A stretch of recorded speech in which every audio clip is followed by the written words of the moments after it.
Good morning dear students. आज हम पढ़ने वाले हैं, रिवाइज करने वाले हैं अपनी poem number 3 keeping quiet. Keeping quiet के जो पोएट है वो कौन है? पाब्लो नरूदा। तो सबसे पहले तो आपको ये याद रखना है कि पाब्लो नरूदा ये आप याद रखेंगे नाम, ठीक है। सबसे पहले ये आपको एमसीक्यू में पूछा जा सकता है। इसके अलावा इस चैप्टर में क्या इम्पोर्टेंट है कि इस पोएम का सबटेक्स्ट क्या, पोएट जो है कीपिंग क्वाइट से क्या कहना चाहता है। कीपिंग क्वाइट का मतलब क्या है? यहाँ पर शांत होना, चुप होना ही नहीं है। उसका मेन और सबसे इम्पॉर्टेंट जो सबटेक्स्ट है, जो उसका मैसेज है, वो है क्या है? इंट्रोस्पेक्ट करना। क्या बोल रहे हैं कीपिंग क्वाइट से? वो इंट्रोस्पेक्ट करने के लिए बोल रहे हैं। इंट्रोस्पेक्ट मतलब आप कुछ भी कर रहे हैं तो करने के पहले, करने के बाद एक बार सोच कर देखिए कि मैं क्या कर रहा हूँ और इससे कोई हार्म किसी को हो तो नहीं रहा है। क्या मैं अपने साथ, अपने आसपास के लोगों के साथ, या मैं अपनी इस धरती के साथ कुछ गलत, हार्मफुल तो नहीं कर रहा हूँ।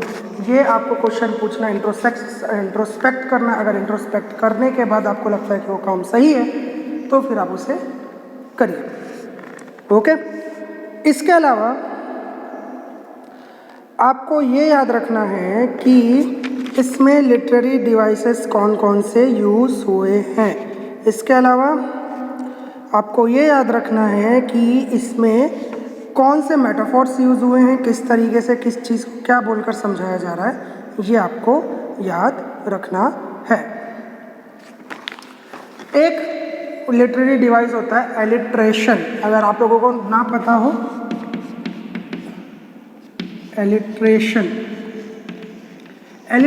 का मतलब होता है कि आप एक के बाद एक ऐसे वर्ड्स यूज़ करते हैं बहुत ही साथ साथ।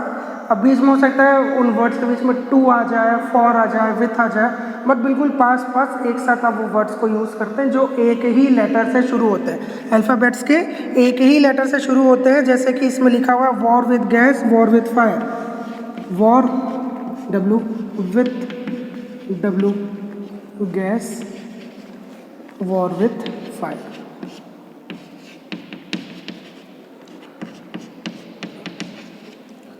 WWWW, ठीक है।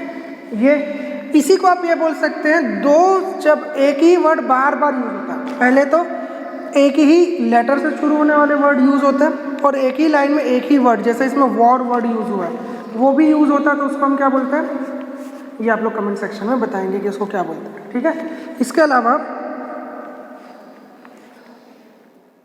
आपको ये याद रखना है कि किस तरीके से इन्होंने हमें समझाया है, क्या क्या हमें बताया है। तो फिशरमैन का एग्जाम्पल देते हैं, जो वेल्स पकड़ रहे हैं, जो मछलियाँ पकड़ रहे हैं, उनका एग्जाम्पल देते हैं कि हम क्या करना चाहिए उनको अपने हाथ देखने चाहिए कि उनके हाथों में कितना ब्लड लगा हुआ है, तो मे भी उसके बाद वो शायद वो गलतियाँ ना करें। यहाँ पर एक लाइन यूज़ होती है, पेज नंबर 96 के फर्स्ट स्टैंजा में यूज़ होती है, would put on clean clothes, would put on clean clothes. यहाँ पर क्लीन क्लोथ्स का क्या मतलब है? क्लीन क्लोथ्स यहाँ पर क्या डिनोट कर रहा है? यहाँ पर क्लीन क्लोथ्स डिनोट कर रहा है न्यू बिगिनिंग का, है ना। ये क्लीन क्लोथ्स बिगिनिंग कर रहा है वॉर छोड़कर आपको नई शांति के साथ पीसफुल लाइफ जीने का। तो पीस और न्यू बिगिनिंग, अगर दोनों में से कुछ भी आता है तो आप उसको चूज कर सकते हैं, क्योंकि ये दोनों को डिनोट कर रहा है। आपको क्लीन क्लोथ मतलब नया क्लोथ पहनते हैं हम कहीं नई चीज़ शुरू करने के लिए, कोई नया काम शुरू करने के लिए, है ना। तो क्लीन क्लोथ मतलब न्यू बिगिनिंग, या फिर आप पीसफुल लाइफ, पीसफुल अप्रोच ये भी कह सकते हैं। इसके अलावा इसी पैराग्राफ में Wars with gas, Wars with fire, इसका क्या मतलब है?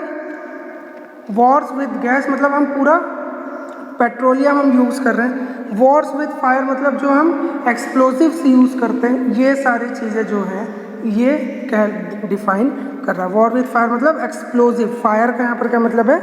एक्सप्लोजिव्स। इसके बाद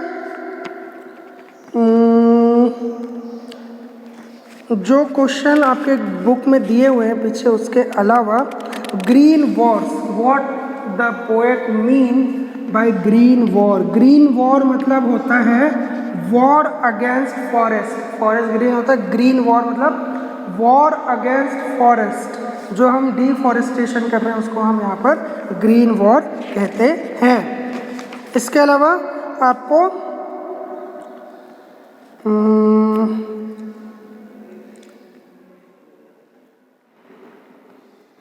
ग्रेट, इसके अलावा ऐसा कुछ नहीं है जो अलग से यहाँ पर आपको सुनना सोचना पड़े।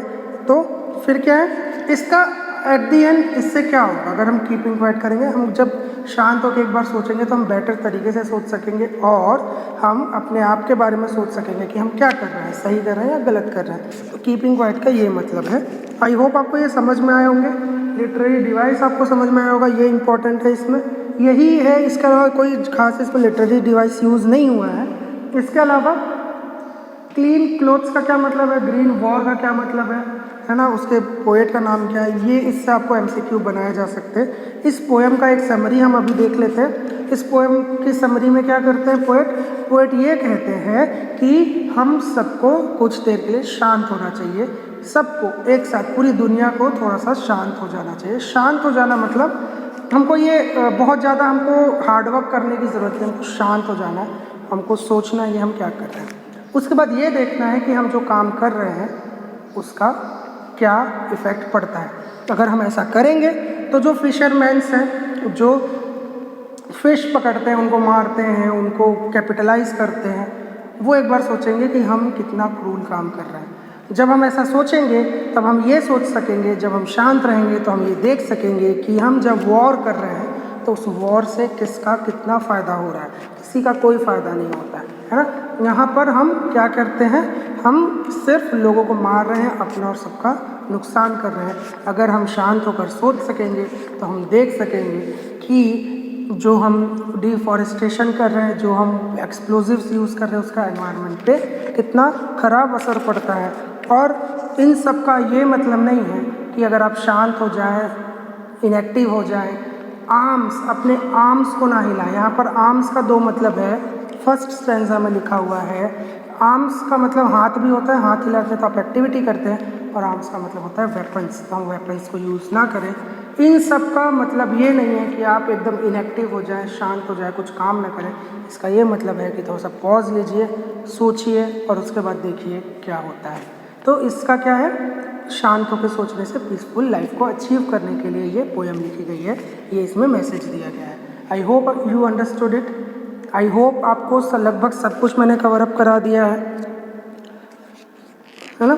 आई want no truck to have no truck with, ये सारी चीज़ें तो लिखी हुई है। तो जो लिखा हुआ है, जो क्वेश्चन दिए हुए हैं, उसको ना डील करके हम ऐसा कुछ डील करने की कोशिश कर रहे हैं रिवीजन लेक्चर्स में, जो अलग से पूछ सकता है, जो आपको एमसीक्यूज़ में पूछा जा सकता है, जो हो सकता है समरी में बहुत ज़्यादा इंपॉर्टेंट हो। तो I hope you understood it. Thank you for listening to me. Have a very nice day.